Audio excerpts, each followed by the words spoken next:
So Matthew 24 that we read this morning is a great apocalyptic chapter. It's kind of got that mix of scary and exciting all in one. And certainly with the way things are going in the world right now, you can't help but wonder if things are moving to sort of a new stage of history, because things are happening that haven't happened in 100 years. No, they did happen 100 years ago, and there's been world wars, so you never know. And one of the interesting verses is Jesus spends about 20 or 30 verses describing the end times, and then he comes up with verse 45. Of that day and hour, no one knows, not even the angels of heaven, nor the Son, but the Father alone. So all this information that he's given us is not really about predicting when the end is going to come. So then you go, well, we have all this information. What are we actually supposed to do with all this information? And I think he tells us later on in that chapter.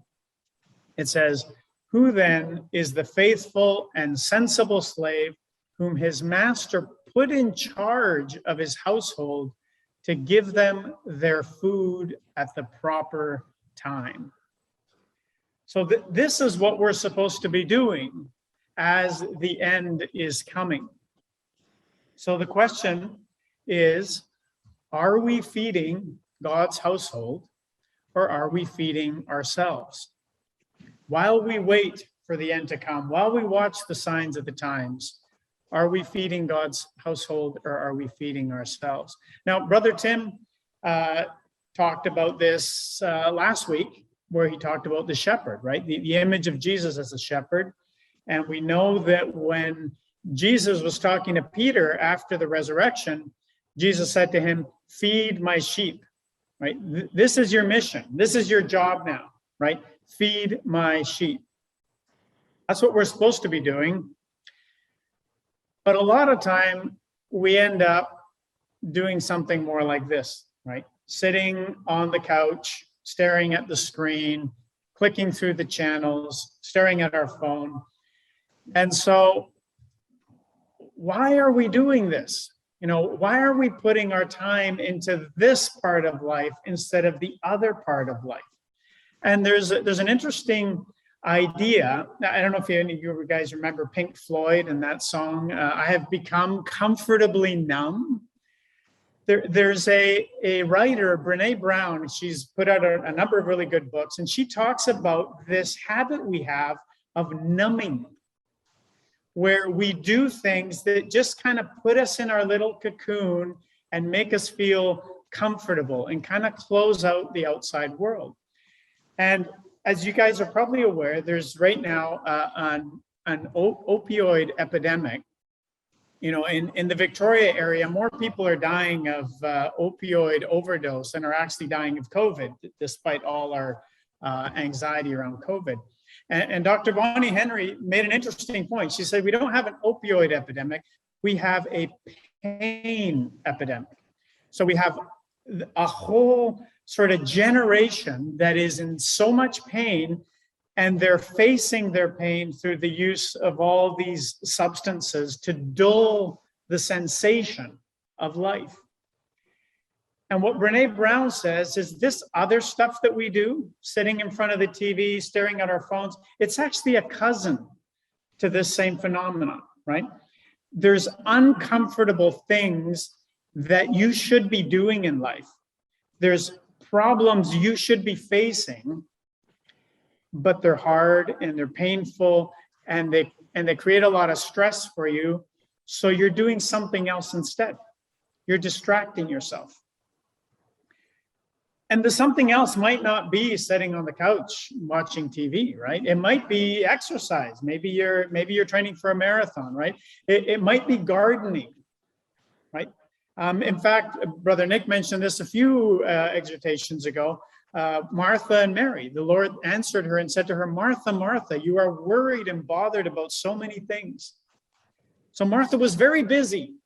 She was helping out around the house. She was getting things ready. But Jesus was saying to her, that's not the important thing. that's not the thing that is stretching you, that is going to make you grow, that is going to make you face the challenging things that you have to face in your life. Mary is sitting at my feet and contemplating what she needs to do in life. So I propose to you, and feel free to challenge me on this, but as I was thinking about the things that we do as we make our choices, where are we going to spend our time? We broadly fit them into three categories. We are either preparing to serve, and I would define that quite broadly. You know, sleeping is preparing to serve. You can't serve anybody if you're a wreck, right? You need to sleep, you need to eat, you need to have a job, you need to have there's a lot of things that we do to prepare to serve God's household. And then there's the time we spend actually serving God's household. And then there's this whole other block of time that is just a bucket that we tend to waste. And the wasting looks different for every one of us. And largely, I think we waste it because it's easier. It's more comfortable. We're comfortably numb in that wasting category. And so I think the challenge for us then is to go, in my life, in your life, what are the things you can move from the wasting bucket and move them into either preparing, like learning how to be a better servant, stretching your abilities, your capabilities, dealing with your own problems, right? So that you can put that out of the way and make space so that you can help other people with their problems. Preparing is a great category. Or where can we move things from the wasting category into the serving category? So we tend to think of life, we're either in service mode or in self-service mode. How many things can we move from our self-service into a full service? Now, there's a whole category of things. When I was thinking about the things in my life where I start in the service category and I find myself drifting into the self-service category.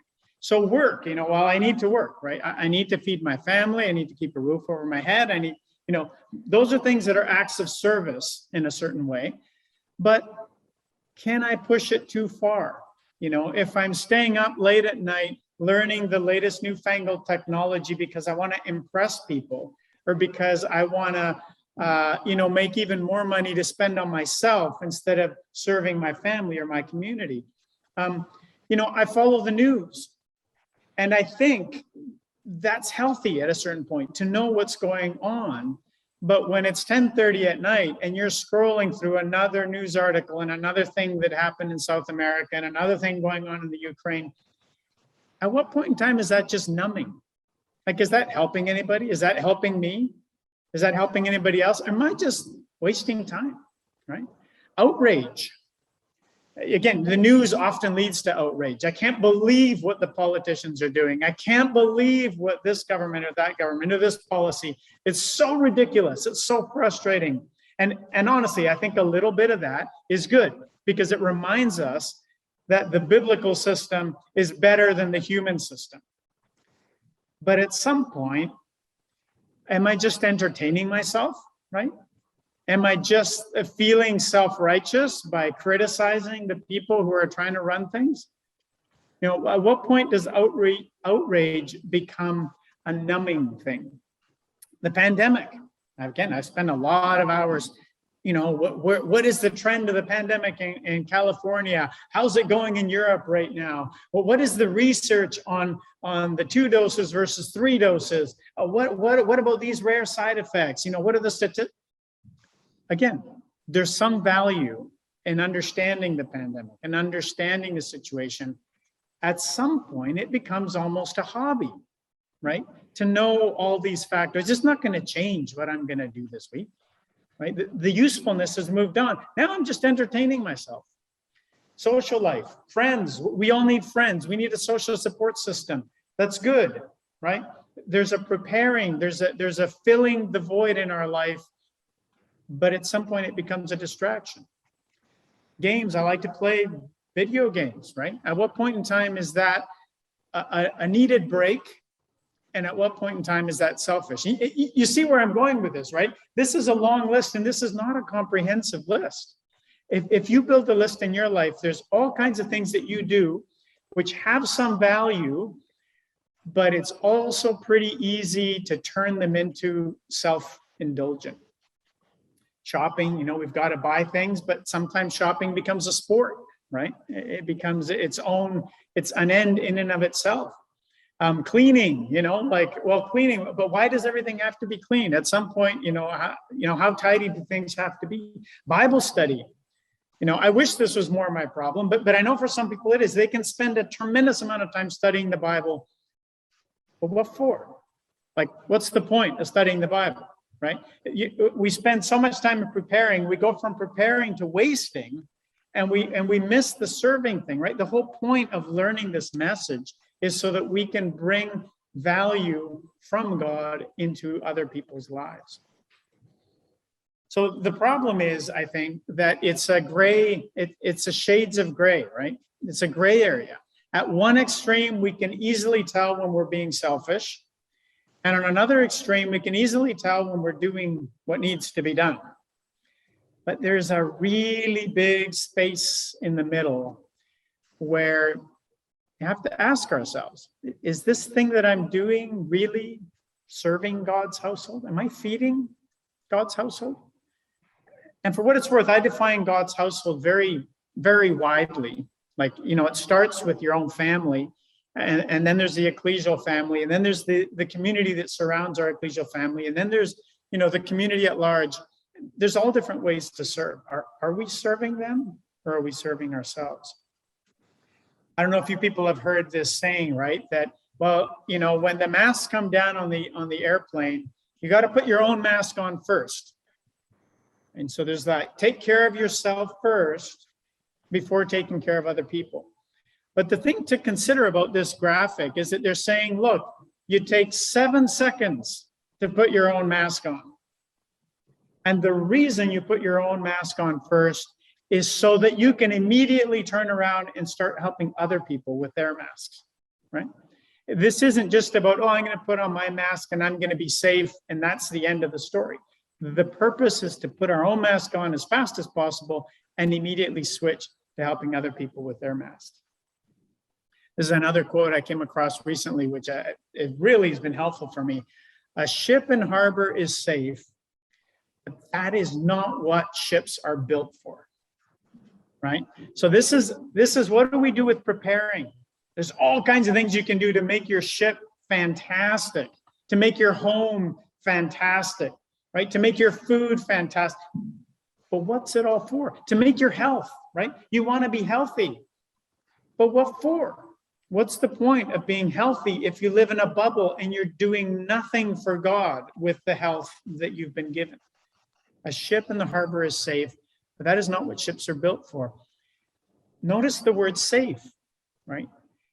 We've got to be willing to be unsafe, to go to a place where we're not that safe. And this is where that numbing concept comes in. The reason we stick on the TV, on the phone, on the news, on the hobby is because it's safe.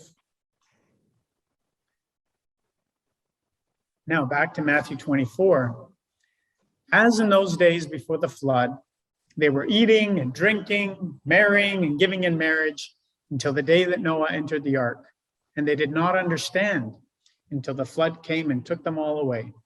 So will the coming of the Son of Man be.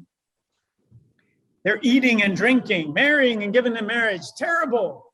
It's not terrible. It's not that those are terrible behaviors. It's that they were wasting their time in those behaviors instead of using the time that they had been given to serve God. Matthew 25, we didn't read Matthew 25. It was a whole nother 50 verses. I wasn't sure if we'd be able to handle it. But most of us are aware of the parables, right? There's the parable of the 10 virgins, 5 wise, 5 foolish. There's the parable of the talents. There's the parable of the sheep and the goats. And so this is immediately following the chapter we read. And it says, the foolish took their lamps. They took no oil with them. What were they doing, right? They were doing something in all that time where they could have been getting oil. They were very busy, right? They were doing all kinds of stuff.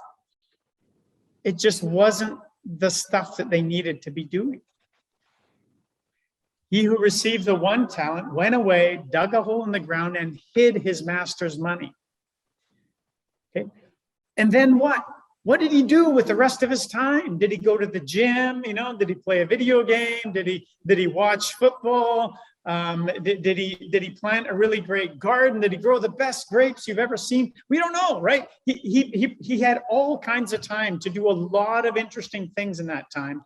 And the point that Jesus is making is the time went into the wasting category instead of the preparing or the serving category. And then he says to the goats, I was hungry and you gave me nothing to eat. He's coming back to this theme of feeding the household. I was hungry. You gave me nothing to eat. And the goats are like, we were very busy. We didn't see that. In all our busyness, we didn't see you being hungry. Like, you gave me nothing to eat. You focused your life on something other than feeding God's household. So this, I think, is the challenge to us, right? We're all very busy. But are we feeding God's household or are we feeding ourselves? So, because this is one of the big struggles in my life, I thought I'd share some of these strategies that I've tried to use to move things from one bucket to another. And this quote here comes from this book, really interesting book, Atomic Habits. I recommend it. And the fellow makes a point that what gets rewarded gets repeated. What gets punished gets avoided. So if you're doing something in life and you find it rewarding, you're probably going to do more of that thing. And if you think of all the things where you waste your time, it's usually because it's rewarding, right? It's entertaining. So one strategy that I've tried to use to trick myself into moving things out of the category is to take those rewarding things that I do that are individual things and turn them into shared things, right? Take time where instead of watching a sport by myself, I'll try to watch it with my family. Okay, so that's a minor adjustment. It's better. Is it the best? I don't know, right? Is how much is enough sport watching with my family to have some family time? And at what point is that a waste, right? Because there's a point in time at which that is a waste. And so I need to be healthy. So I go for walks. Okay, that's a start. But I can go for a walk and I can play games on my phone at the same time. Some of you have seen me out there. Yeah. So I'm killing 2 birds with 1 stone. And sometimes I can bring a child along with me. And then sometimes I can listen to an audiobook because I find audiobooks rewarding. And I balance it, right? Some of them are just entertainment. I'm trying to bring joy. And I think bringing joy into our lives is part of preparing, right?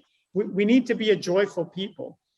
But I try to challenge myself. Some of my audiobooks, I try to make them stretch my brain. And this is where Atomic Habits was an audiobook. Okay, I wouldn't have known this quote if I hadn't done that. The Brene Brown.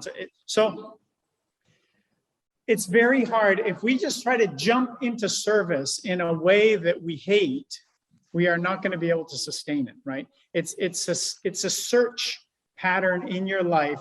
How can you move and adjust the things you do so that you still find them joyful, but you can make it a joy of serving others instead of serving ourselves? Now, Jesus gave us those examples in Matthew 24 and 25. And I think there's advice in every one of those examples. So in the time of Noah, what was the problem? The problem is they weren't paying attention, right? They weren't introspecting. They weren't thinking about what they were doing. They weren't noticing what was going on. They were surprised by the flood when it came. So one of the ways we can help ourselves move things out of the wasting basket into these other baskets is through events like a Sunday morning meeting, right? Let every man examine himself. A time where we stop and we take stock and we do an audit, right? An audit of where we're spending our time. That's the first step, knowing where your money's going. You know, you do this financially, and then you start making adjustments after that. We can do the same thing with our time. And of course, feeding the sheep, you know, like being aware of God's household. How many things can we do that involve other people? First, involve the people in your family, then involve the people in the ecclesia, then involve the people around your family and around your ecclesia. And then how many things can we do that are building people up, right? This can literally be feeding, right? This can literally mean making food for someone, but you can also feed people encouragement, right? You can feed them advice. You can feed them friendship and a safe place to have a conversation, a safe place to share their struggle, right? What are we doing that is building somebody up instead of tearing somebody down? Oil, the difference between the wise and the foolish is that the wise worked on it now instead of planning to do it later. The foolish virgins tried at the last minute to catch up with everything that they were supposed to do in life. And it doesn't work that way. The lesson that Jesus is giving us here is don't wait till later to start getting ready for when the bridegroom comes. He's going to come. You don't know when he's going to come. The best thing to do is start working on it today. And maybe it's just one drop of oil. Maybe it's 2 drops of oil, but little by little, starting as soon as we can. Then there's the lesson of the 1 talent man. And I think this one is about anxiety and stress. The 1 talent man was afraid of failure. He was afraid of going outside of his comfort zone. And Jesus, I think, is telling us that in order to serve others, in order to reach the potential that we need to serve God, we're going to have to take some risks. Right? It's going to push us outside of our comfort zone. If we insist on staying in our comfort zone, it is not serving God. It is burying the gifts that God has given us. And then there's the sheep and the goats. And the key lesson that I take from the sheep and the goats is that live as if you're seeing Jesus everywhere. Because the goats were like, where were you? You know, when were you hungry? When were you lonely? When did you need anything? And whereas Jesus says, as you did to the least of these, my brethren, you have done it to me. And so if we see Jesus in our family, if Jesus is our spouse, if Jesus is our child and our parent, if Jesus is the person in our ecclesia, what would we do for him in that circumstance? If Jesus was our neighbor, if Jesus was the person we worked with, how would we treat that person? What would we do for them? And so what Jesus is telling us is, if you see me everywhere and you treat other people like you would treat me, you're doing the job that you've been sent to do. So Matthew 24 gives us some pretty scary apocalyptic language. The end is coming. We know it's coming. World problems are increasing. We can be anxious to a certain degree about it. But the question is, what is Jesus actually asking us to do about the fact that the end is coming? And I think what he's asking us to do is to feed his household. Are we feeding God's household?